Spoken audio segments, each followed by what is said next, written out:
Welcome to Stories from the Mat with Jan, a quiet place for families, educators and experts to come together and build confident learners from the very beginning.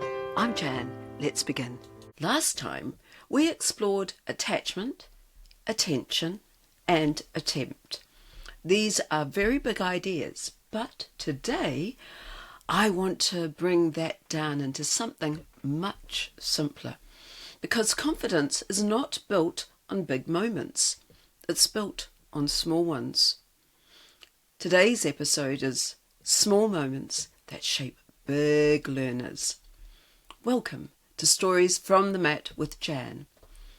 If you've listened to the first two episodes, welcome back. And if this is your first time, welcome.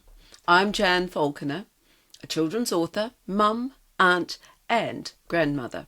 Through my books, ideas and practical tools, I help families raise confident learners. In our last episode, we explored confidence before the curriculum and the idea that children develop in their own patterns, rhythms and strengths.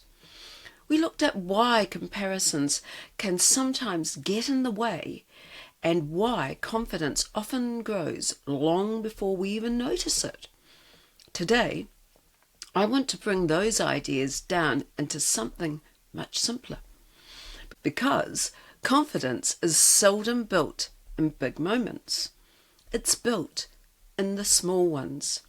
I'll be honest, I didn't always recognize how powerful those small moments could be. It's something I've come to understand more clearly over time, through experience, observation, and spending valuable time with children as they learn. Because most of the learning doesn't happen when everything is set up perfectly. Absolutely, it's the opposite. From my experience, it happens on those ordinary days. A child trying to put their shoes on and getting stuck before trying again. A conversation in the car or the bus, half-listened sentences, questions that don't quite make sense. A moment at the table when something spills and a child looks up to see what will happen next. These moments can appear totally unimportant, yet they're often where learning takes shape. I sometimes think about this when I remember my own childhood. I was the youngest in a blended family with 7 siblings, 4 brothers and 3 sisters.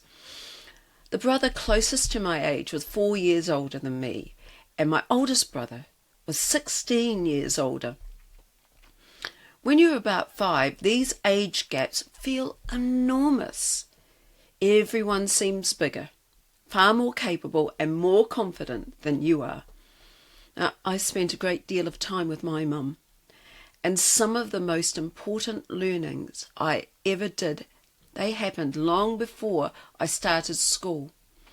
I remember wanting to go to kindergarten, but I also remember all the ordinary things that Mum and I did together. We cleaned, we baked, we tackled small jobs around the house. One memory that stayed with me for all these years, my mum would make scones. And I had a very important job. First, I had to wash my hands properly. Then I had to wait while she prepared the mixture.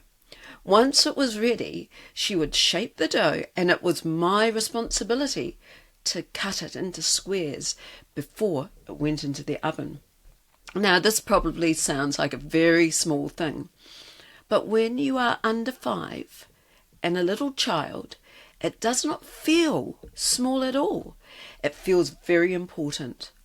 It feels as though you are contributing. It feels as though this is something you can do.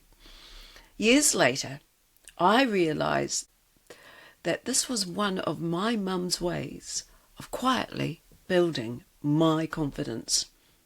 She gave me little opportunities to participate, to help and to succeed. She never compared me with my brothers and sisters, not once.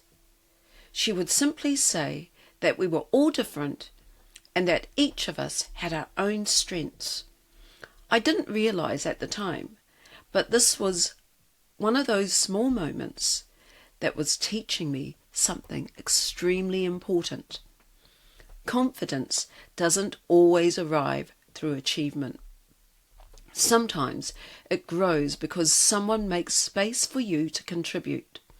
For a young child, that can really make all the difference.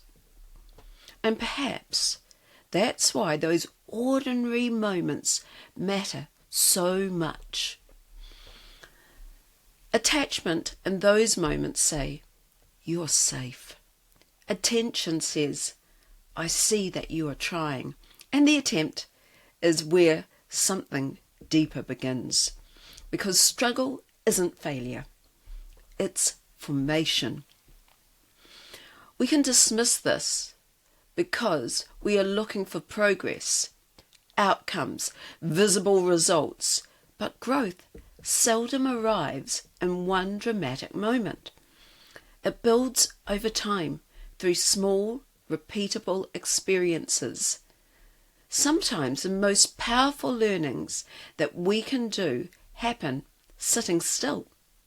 It happens in motion, on a bus, on a train, walking somewhere together, looking out a window, noticing something new, asking a question, noticing what you're noticing, and not always needing an answer straight away. These are classrooms without walls. This is something we've understood for a long time. Development doesn't happen in isolation. It happens in context. Psychologist Urie Bronfenbrenner describes this beautifully. He helps us understand that a child's development is shaped by the world around them, their home, their relationships, and everyday experiences. Which means we can't really separate how a child is learning from where they are learning or who they are with. Before we rush to label something or worry that something isn't quite right, it can really help just to step back for a little and ask, what's happening around my child? What do they experience? What are they responding to? Because behaviour doesn't appear on its own. It sits within a system. And when we begin to understand the system, we often understand the child more carefully. You see, small moments don't look important until you realise they're building everything. So perhaps the question isn't, are we doing enough? Perhaps the better question is, what are we noticing? What are we responding to? And what might already be happening that we simply haven't recognised yet? Because when small moments are supported, they don't stay small. They grow. And this is something I continue to be curious about. I wonder what other small moments we might be overlooking that quietly shape how children learn. Because the more we notice these moments, the more opportunities we see to support children in ways that feel natural and lasting. And if this is meaningful to you, there are simple ways to recognise and use these moments in everyday life. I'll share more of those as we go along. This is Stories from the Mat, a quiet space to think, notice, and begin. Thank you for joining me today. So thank you for joining me. Until the next time, take care.